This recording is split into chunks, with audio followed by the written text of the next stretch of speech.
¿Cuál es su anécdota de disparo? Tengo que salir de aquí ahora mismo. Cuando tenía 17 años quedé con un chico de 23 años para una cita en el centro comercial. No puedo recordar su nombre por mi vida. Acababa de salir de una relación horrible y trataba de distraerme. Cenamos y cuando el camarero trajo la cuenta, el chico me dijo que se había olvidado la cartera en el coche y que si le acompañaba podía cogerla. Le dije que estaba bien y pagué la comida yo mismo. Entramos en un par de tiendas, pero no paraba de hacerme preguntas sobre mi exnovio. También mencionó que había estado en la cárcel pero no me dijo por qué y yo estaba nerviosa. Entonces la cosa llegó a su punto álgido cuando me decía: oye, ven a mi coche un segundo, por favor, vamos a escuchar música, y se ponía cada vez más ansioso cada vez que me negaba. Estaba muy asustada. Inmediatamente fingí que tenía una urgencia de regla para poder salir de allí, y por suerte había aparcado en un aparcamiento diferente al suyo. Todavía no tengo ni idea de cuáles eran sus intenciones, pero el hombre era aterrador. Iba caminando hacia mi casa desde la de mi ex muy temprano cuando vi a una niña con una mochila corriendo por su vida de dos grandes perros callejeros. En ese momento no pensé y corrí hacia los perros y fallé una patada. Los dos perros vinieron detrás de mí mordiéndome las piernas y el brazo. Estaban fuera de control y fueron como los 5 minutos más largos de mi vida. No pude evitar que me mordieran. La niña siguió corriendo hasta que ya no la vi. Solo éramos yo y los perros que me atacaban. Intenté subirme a una valla para entrar en una casa pero no pude cuando un taxista paró, y salió del coche con un palo corto, y trató de espantarlos dándome la oportunidad de correr, y sin pensarlo me metí dentro del coche. El tipo se limitó a dar un par de vueltas al coche con los perros detrás hasta que se metió y se fue como muy rápido. Me llevó al hospital donde me dieron muchos puntos en las piernas, brazos y manos. Ese tipo es mi héroe. De vez en cuando voy a su parada de taxis, y les doy bocadillos o algo así. Nunca supimos qué pasó con esos perros. Una vez estaba conduciendo por Kansas en medio de la noche con mi novia en un viaje por carretera. Verano de 2017, tuvimos problemas con el coche que se rompió en Nebraska, y estábamos chisporroteando a lo largo hasta que llegamos a Colby, Kansas, y esperamos a la noche por lo que las carreteras estaban menos ocupadas. Mientras conducíamos, no en la UI-70, sino en el sur para mantenernos alejados de las autopistas, un semi nos alcanzó. El coche no quería ir más allá de 50-60 millas por hora. Y yo no quería empujar y romper. No hace falta decir que iba demasiado lento para este camión semi. Durante una hora entera, este tipo me estuvo dando por el culo, encendiendo las luces, etc. Sin embargo, nunca tocó el claxon. Yo bajaba la velocidad y me apartaba un poco para dejarle pasar, pero cada vez que lo hacía él también bajaba la velocidad y me dejaba un montón de espacio. Es ahora alrededor de 2:03 am. Estamos en el medio de la nada acercándonos a la frontera de Colorado. Él sigue conduciendo constantemente hasta mi trasero y encendiendo y apagando sus luces. Finalmente nos encontramos con una gasolinera, y paramos en un surtidor a la derecha. No puedo enfatizar lo literal que quiero decir con medio de la nada. Son desiertos planos para siempre en todas las direcciones. Es una gasolinera vacía que está cerrada y a oscuras. Esperamos que el camión pase por delante de nosotros y fingimos echar gasolina. Este maldito camión reduce la velocidad, y se detiene en la carretera junto a nosotros. Procede a dar marcha atrás a su camión lo suficiente como para entrar en la gasolinera detrás de nosotros, perpendicular a nuestro coche. Empiezo a perder la cabeza y a mirar a mi alrededor. Estoy parado fuera de mi coche, y mi novia me grita que vuelva al coche. Este tipo sale del semi y empieza a caminar directamente hacia nosotros. Está a solo unos 50 metros de distancia cuando veo una pequeña camioneta marrón sentada en la parte trasera de la SEL, extrañamente colocada. Me doy cuenta de que hay alguien en ella. Corro hacia él. Al acercarme me doy cuenta de que hay una placa de policía pintada en el lateral de esta camioneta marrón, y que el hombre que está dentro es en realidad un oficial. Solo puedo imaginar lo que este tipo en servicio nocturno estaba pensando cuando estoy corriendo hacia él. Baja la ventanilla con una mirada confusa. Mi novia me grita asustada cuando este tipo se acerca a menos de 10 metros del coche, mientras yo escupo unas 50 palabras de mi boca en unos 2 segundos explicando nuestra situación. El oficial no dice una palabra y solo conduce alrededor de nuestro coche. El hombre se da cuenta y hace un giro en lo inmediato hacia su camión,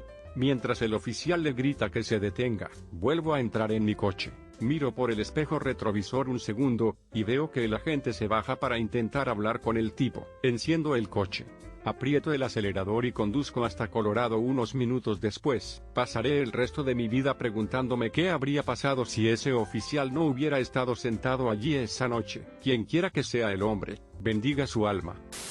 A mis padres les gustaba ir a las reuniones de sus amigos en el patio trasero, que eran excusas apenas veladas para emborracharse. Por alguna razón, nos arrastraban a todos los niños, pero a mí nunca me gustó mucho sentarme a ver cómo un grupo de adultos se emborrachaba. Siempre ocurría alguna estupidez y la mayoría de las veces era violenta. Ahora, todos tienen que entender que estos amigos con los que se asociaban eran escoria, aspirantes a gánsteres, borrachos y adictos, ladrones de poca monta, maltratadores domésticos y un ex convicto que afirmaba haber ayudado a matar a pedófilos en la cárcel. Una imagen de la escoria de nuestra sociedad moderna. La noche en cuestión contaba con todo el elenco de malvivientes recién sacados del fondo del barril y metidos en un patio trasero y, en retrospectiva, es imposible que no ocurriera algo. Todo empezó cuando un tipo le puso las manos encima a su mujer. El ex convicto no se lo tomó bien y le dio un puñetazo. Los amigos de este tipo se levantaron para enfrentarse, y también lo hicieron los amigos del ex convicto. Rápidamente se convirtió en gritos e intercambio de golpes hasta que uno de los tipos, que vivía en la puerta de al lado, salió con una puta motosierra. Entonces, estoy dentro de la casa de la propiedad y oigo a la gente gritando, chillando, y una mujer embarazada que estaba llorando entró corriendo con unos niños. Me senté allí desconcertado hasta que mis padres entraron corriendo. Ambos parecían casi sobrios por la adrenalina, y esencialmente nos dijeron a mis hermanos y a mí: tenemos que irnos ahora. Así que nos quedamos en casa de un primo cercano porque ellos todavía no estaban en condiciones de conducir, y hasta hoy me niego a ir a ninguna de esas reuniones de mierda.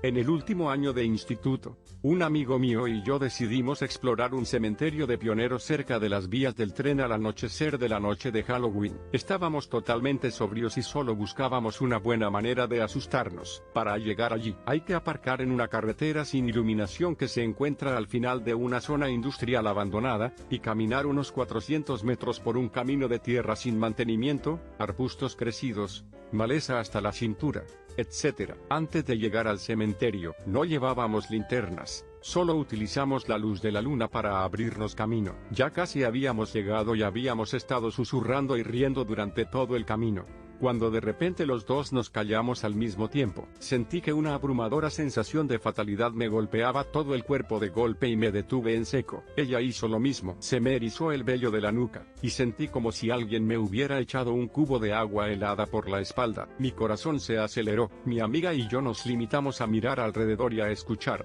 y sus ojos estaban tan abiertos cuando la miré que pude distinguirlos perfectamente en la oscuridad. Nos quedamos así durante un minuto, solo escuchando y sin oír nada. Le dije en voz alta: deberíamos volver con tu hermano en la camioneta. Seguro que está enfadado porque estamos tardando tanto. Pensando que un buen farol me haría sentir mejor. Justo por encima de mi hombro, detrás de un arbusto alto, pero juro que sonó como si estuviera justo en mi oído. Una voz de hombre dijo en voz baja: sí, probablemente deberías. Nos pareció una eternidad llegar allí, y ambos abrimos las puertas y nos metimos dentro. Metió la llave en el contacto y arrancó el motor, pero como era una conductora novata y estaba aterrorizada, soltaba el embrague demasiado pronto y el motor se apagaba. Finalmente, después de unos 5 intentos, consiguió arrancar el motor y salimos de allí para volver a mi casa. Durante todo ese trayecto me aterrorizaba mirar detrás de mí. Tampoco miré por la ventana mientras intentábamos alejarnos. Como éramos jóvenes y tontos,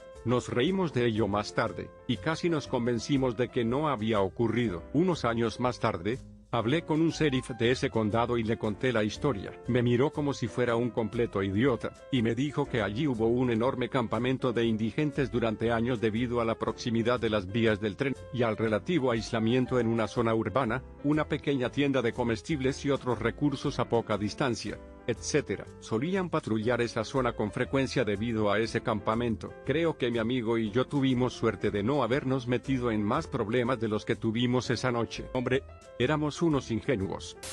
Hacía poco que me había mudado a otro país, y conocí a un chico americano con el que decidí ir de copas a un pequeño pueblo a media hora de la ciudad donde ambos vivíamos. Nos tomamos unas cervezas, nos reímos un poco, hicimos un karaoke y decidimos dar por terminada la noche. Mi sello se había roto mucho antes en la noche y, en el taxi de camino a casa, La naturaleza me llamó una vez más. Intenté aguantar todo lo que pude, pero al fin y al cabo era un pis de cerveza. En ese momento, solo sabía unas pocas palabras en el idioma local, así que le pedí a mi amigo, que hablaba con fluidez, que le tradujera al conductor que le agradecería que se detuviera para poder hacer mis necesidades. Desde entonces, he aprendido que los lugareños tienen la costumbre de a. Fingir que no entienden a los extranjeros si eso les incomoda.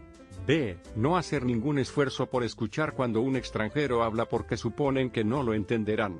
O C. No entender realmente debido a la pronunciación, y o a las peculiaridades relacionadas con los diferentes dialectos locales. No tengo ni idea de cuál de las mencionadas barreras lingüísticas se produjo esa noche en particular, pero el conductor siguió ignorando al estadounidense incluso después de que este se repitiera varias veces. Por fin me había resignado a que iba a tener que aguantarme o mearme en el asiento trasero del taxi de este tipo, cuando, de repente, el americano, harto de lo que percibía, con razón o sin ella, que le ignoraban, coge el volante del coche y nos saca de la carretera. Nos precipitamos a un campo. El conductor pisa el freno y evitamos por poco estrellarnos de cabeza contra un árbol. Durante los 30 segundos siguientes, más o menos, no tengo ni idea de lo que ha pasado, porque salí inmediatamente del coche para aliviar mi vejiga. Después de que se me pasara el júbilo por haberme liberado, por fin se me ocurrió qué coño acababa de pasar. Levanté la vista y vi al americano peleándose con el taxista que acababa de dar un susto de muerte. Se soltó y empezamos a cruzar el campo, a unos 500 metros del coche.